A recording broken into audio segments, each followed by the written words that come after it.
পণ্য এবং সেবার মূল্য তালিকা প্রদর্শন এবং সংরক্ষণ, এই দুইটি যে বিষয় রয়েছে সেই দুইটি বিষয় নিয়ে ভোক্তা অধিকার সংরক্ষণ আইন 2009 এর সেকশন 38 এবং 39-এ বলা হয়েছে। 38 এবং 39 নং সেকশন ভোক্তা অধিকার সংরক্ষণ আইন 2009 মূলত কথা একই, শুধুমাত্র কয়েকটি শব্দের পার্থক্য আছে। সেটা হচ্ছে 38-এ যেটি বলেছে সেটা হচ্ছে পণ্যের মূল্য তালিকা, আর 39-এ যেটি বলেছে সেটা হচ্ছে সেবার মূল্য তালিকা। আবার 38-এ যেটি বলেছে সেটি এখানে সংরক্ষণের কোনো কথা বলেনি। 39-এ আবার যেটা বলেছে সেটা হচ্ছে সংরক্ষণ করতে হবে। তাহলে সেকশন 38-এ কি বলেছে ভোক্তা অধিকার সংরক্ষণ আইন 2009? সেকশন 38-এ যেটি বলেছে সেটি হচ্ছে দোকান এবং প্রতিষ্ঠানের মূল্য তালিকা। দোকান এবং প্রতিষ্ঠান যে কোনো প্রোডাক্ট থাকুক, যে কোনো পণ্য রয়েছে সেই পণ্যের মূল্য তালিকা, সেটি দোকান হোক বা প্রতিষ্ঠানের হোক, সেটি সহজে দৃশ্যমান কোনো একটি স্থানে প্রদর্শন করতে হবে। এটা হচ্ছে সেকশন 38-এর মূল কথা। সেকশন 39 কি বলেছে? 39 যেটি বলেছে সেটি হচ্ছে সেবার মূল্য। সেবা একটা হচ্ছে পণ্য আর একটা হচ্ছে সেবা, দুইটা কিন্তু দুই ধরনের ক্যাটাগরি, অবশ্যই এটি আমাদের ক্লিয়ার বুঝতে হবে।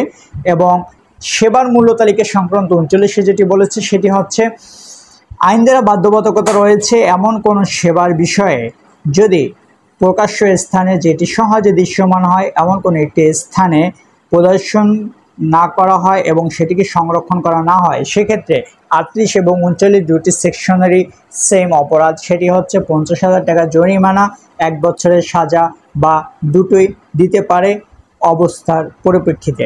তাহলে সেকশন 38 এবং সেকশন 39-এ যে বিষয়টা রয়েছে সেটি হচ্ছে আমরা অনেক সময় অনেক জায়গায় দেখি দোকান থাকুক, প্রতিষ্ঠান থাকে, সেখানে পণ্যের মানটা থাকে না, মানে সেবার মূল্য তালিকাটা প্রদর্শন করা হয় না বা এমনভাবে থাকে সেটা আসলে দেখা যায় না।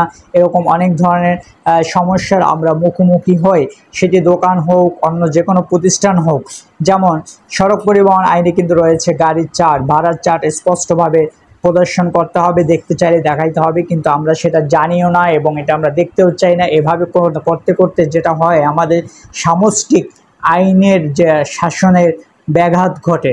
সরকার কিন্তু আইন করে দিয়েছে, আমাদের জানার এবং আগ্রহর কারণে এই সামাজিক সেক্টরে প্রভাব ফেলে এমন আইনগুলো আমরা আসলে নিজেরা জানতে আগ্রহী হচ্ছি না এবং জানলেও অন্যকে জানানোর বিষয়েও আগ্রহী হচ্ছি না, অথবা জেনে থাকলেও সেটাকে বাস্তবায়ন করার জন্য নিজেরা আগ্রহী হচ্ছি না।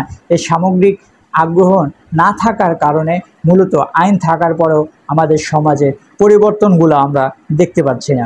সুতরাং সেকশন ভোক্তাধিকার সংরক্ষণ আইন 2009-এর সেকশন 38 এবং 39-এ এখানে কিন্তু স্পষ্ট বলা হয়েছে পণ্য এবং সেবা দুটোর মূল্য তালিকাই কিন্তু প্রকাশ্য দৃশ্যমান স্থানে প্রদর্শন করতে হবে এবং এটি ওই প্রতিষ্ঠান এবং ওই দোকানে যারা কর্তৃপক্ষ রয়েছে তাদের অবশ্যই সংরক্ষণ করতে হবে। ঠিক এর আগের ভিডিওতে আমরা সেকশন 37 নিয়ে কথা বলেছিলাম, যেটা হচ্ছে পণ্যের লেবেলে আসলে কি থাকা উচিত, মূল্য তালিকায় কেমন থাকা উচিত, লেবেলে আরও কী কী। আমরা শুধুমাত্র মেয়াদটা দেখি, কিন্তু আসলে শুধুমাত্র মেয়াদটাই পণ্যের লেবেলে থাকাটা জরুরি বিষয় না, এটার সাথে আরও অনেক বিষয় আছে, সেগুলো আমাদের জানা দরকার। সুতরাং পরবর্তী ভিডিওগুলো ভোক্তা অধিকার সংরক্ষণ আইনের অপরাধ এবং দণ্ড বিষয়ক যে এই সেকশনগুলো একের পর এক আমি দিচ্ছি, আশা করি দেখে নেবেন এবং অন্যকেও জানাবেন। এবং এই বিষয়টা নিয়ে আমরা যদি কথা বলতে শিখি, কথা বলি এবং যারা এই বিষয়ের সাথে সংশ্লিষ্ট তাদেরকে কোশ্চেন করা শুরু করি, সেক্ষেত্রে আশা করি খুব দ্রুত আমরা যত বেশি এভাবে সচেতন হতে পারবো, ঠিক তত দ্রুত আমাদের বাজার ব্যবস্থাটা সুন্দর একটি জায়গায় আসবে। সুতরাং আজকে যে বিষয়টা আমরা শিখলাম সেটা হচ্ছে অবশ্যই পণ্য বা সেবার মূল্য তালিকা প্রকাশ্য স্থানে দৃশ্যমান হয় এমন কোন স্থানে লটকিয়ে দিতে হবে এবং সেটি সংরক্ষণ করতে হবে।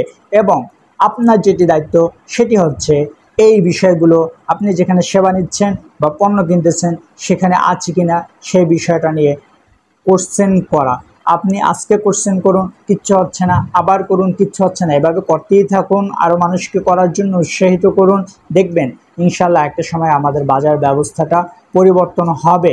কারণ সব বিষয় নিয়ে আসলেই সরকারিভাবে সব কিছু চেঞ্জ করে দেওয়া হবে, এই বাধ্যবাধকতার জায়গাটা আসলে ওইভাবে ওই সময় পৌঁছতে আমাদের অনেক সময় লাগবে, যদি না আমরা দ্রুত আমাদের নিজেদের চিন্তাকে পরিবর্তন করতে না পারি। ভালো থাকবেন। আসসালামু আলাইকুম।